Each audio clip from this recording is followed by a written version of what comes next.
not to pick on the West Coast, but there's another West Coast bank, First Republic Bank, which is around the country, but based in San Francisco, and they've had some problems. They've had gigantic decline in their market value and so forth. Do you expect that somebody will bail them out or buy them? Well, I'm not going to comment in depth on First Republic because they are actively working through the challenges that they're facing right now. What you saw last week was a number of the large banks, 11 of us, got together to put a large capital or deposit injection into them to help buy the time to make sure that they could come up with the right solution for the restructuring that's needed. So the large banks and others put in roughly $30 billion of deposits. I think you put in roughly $5 billion or something like that.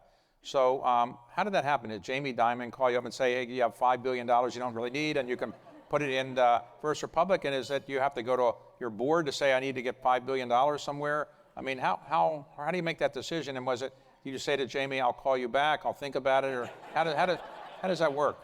So one of the great things about this was actually that the banks did all come back together, because you think of it, we're all we usually try and kill each other in different deals that we're trying to do. So there's a lot of competition between us.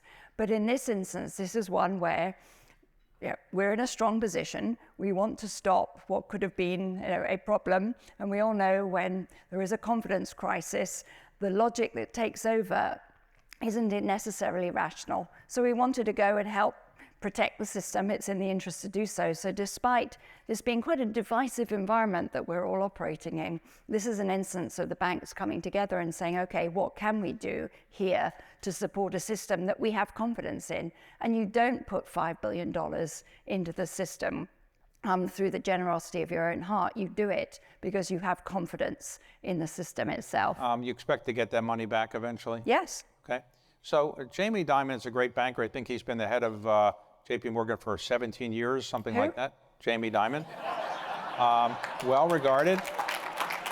But why do you think it is the case that he's calling around and doing this and not the Secretary of Treasury, the Chairman of the Federal Reserve, the head of the FDIC? Why is it a non-government person is doing this? I would have thought a government person would do this. David, why do you think that Janet wasn't calling around doing it? Do you believe everything you read in the newspapers on these ones? Because when people in Washington do something good, they usually have the press know about it. So, but maybe she was calling around. I'm sure she was. But Jamie seems to be getting all the credit, if credit is the right word, or is that not fair to give him the credit? Oh, Jamie played a role. I think we all played a role, and so did. It was a very active discussion over that weekend.